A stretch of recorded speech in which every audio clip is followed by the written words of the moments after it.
Иә, бұл да демін ішіне тартқан қатулы қазақ тарихының қанкешті бір парағы. Бордай дейтін әжеміздің басынан өткен қилы оқиғалар. Болған жайды болған күйінде баяндап беруді жөн көрдік. Өткен ғасырдың 20-шы жылдары арқаның қысы арқырап тұрған уақ елге оба дейтін дерт тарап, бір төбенің айналасын қыстап отырған ағайынды 4 шаңырақтың отағасы, үлкендері баудай қырылды. Бордай әжеміздің күйеуі, 4 ағайындының кенжесі Тасболат та қайтыс болып жесір қалады. Онымен қоса Тасболаттың басқа ағаларынан қалған 10 жасқа толмаған балалардың өзі 20-ға жуықтайды. Оған өзінің ұсақ балаларын, өзге ересек балаларды қосқанда 40-қа тақау жан қалады. Бас қалқалары Бордай әжеміз және Тасболаттың тұңғышы 20 жасқа енді ілінген Байділда. Біреуді біреу білмей мәңгірген, әркім жанын сақтап қалуға қам қылған заман. Сонда Бордай әжеміз мұндай еш туысы жоқ панасыз қалған балаларды бір жағы обадан алып қашып, бір жағы аталары өскен жұртқа апармақ болады. Түрлі жағдаймен арқаға ауып келген 4 ағайындының ата мекені сыр өңірі екен. Енді мынау арқадан сонау сырдың бойына бармақ. Әттең, осы күннің көлігімен бір-ақ күнде жетер жер ғой дейсің. Шиқылдаған сарауыз балапандарды бірін-біріне мінгестіріп, бірін кебежеге салып, бірі жаяу дегендей шұбыртып көшкен көш 3-4 ай жортады. Ондағы азап пен қасіретті адам айтып тауысқысыз. Балалар шетінен шетінейді. Тіпті түйедегі кебежеге салып қойған Бордай әжеміздің Айсұлу, Күнсұлу дейтін 2 қызы бір-бірінен асып қараймыз деп, бірін-бірі түйенің астына алып түсіп опат болады. Жол бойы адам көміп отырып, арып-ашып, өліп-талып сырға жеткенде әлгі адамдардан 7-8 ғана қалыпты.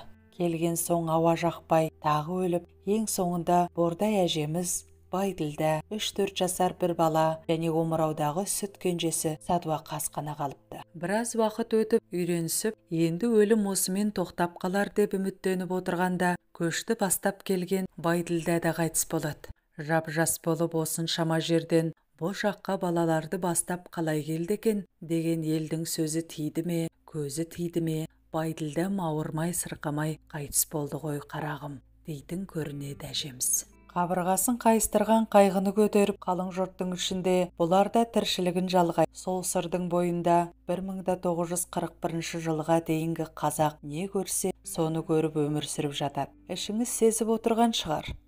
Аяқ астынан бұрқ ете қалған алапат соғыс әжеміздің жалғызы Садуақас пен қайнысын солдаттар қатарына іліп әкетеді. Бордай әжеміз мәңгіріп қалыпты дейді сонда. Баласын құшақтаған қолдары тас болып қатып, үн-түнсіз отырып қалыпты.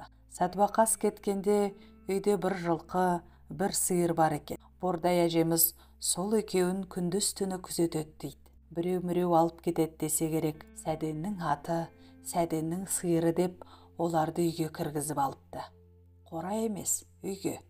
Суды алыс өзеннен ине-ағашпен әкеліп суарып, кейде тіпті құшағына балта қыстырып, өзі босағада жатады екен. Біреуге қаралы қағаз келіп жылап, біреудің жаралы ұлы келіп жылап, ел күнді күнге, түнді түнге жалғап, жылаудан көз ашпаған ауыр кезең. Көп уақыт өтпей-ақ қайнысы жайлы да қара қағаз келіпті. Қайғы одан сайын қалыңдап, үрей одан сайын үдеп, Бордай әжеміз де Құдайдың құтты күні жылаумен болады екен. Бір күні кеште Бордай әжеміздің үйіне көршілер кіріп келеді. Орнынан атып түрегелген әжемізге қуанышты хабар айтады. Садуақас, сәдеңіз келді апа, деп сүйіншілейді. Сол кезде күтпеген оқиға орын алады. Әжеміз талып қалыпты. Кейін өзі айтады екен. Бір есімді жисам, қазан жақта адамдар жүр екен. Сәденіме сақтап жүрген сарымайым бар еді. Соны ұрлап жатыр екен деп, орнынан тұрайын десем, қозғала алмайым. Одан қайта ұйықтап кетіппін. Түн болып кетіпті. Есімді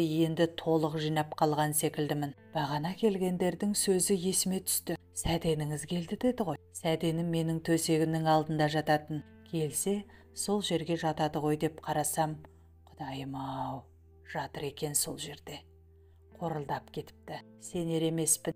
Сәденіңмін деп келіп, Сәденнің атын алып кеткелі жүрген біреу болмасын деп ойлап қоям. Содан кейін төсектен түсіп ақырын аяғын сипаладым. Сәденім секілді. Сәденнің оң жақ аяғында бала күннен қалған тыртық бар еді. Қолыма сол іліне кетпесі бар ма? Сәден-ау, сәденсің бе дейм. Апа, мен келдім дейді. Құдай-ау, шын екен. Құшақтай бергенім сол еді. Мен бейшара қайта талып қалыппын ғой. Сөйтіп, әжеміз жалғыз ұлмен қауышады. Ары қарай өркенді өмір басталады. Сәдуақас Күләш деген тәрбиелі, көргенді қызбен үйленіп, екеуі аналарын өмірінің соңына дейін алақандарына салып әлпештейді.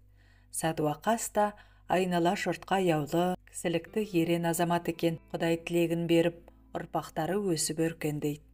Қазір қара шаңырағы тамыры терең, жапырағы шайқалған теректей мәуелі әулет. Қызылорда облысы Сырдария ауданында тұрады.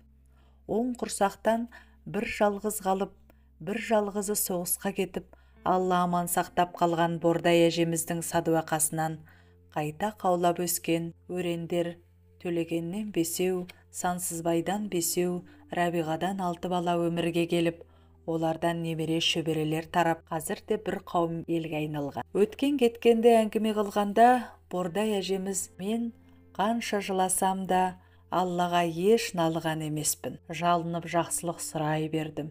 Кейін ойласам, Алла берген жақсылық деген сол күш қуат екен ғой, дейді екен. Үзіле жаздап, жалғанған текті әулеттің ошақ оты маздай берсін. Құдіреті күшті Алла тағала аналар жүрегінің қуатын арттыра бергей.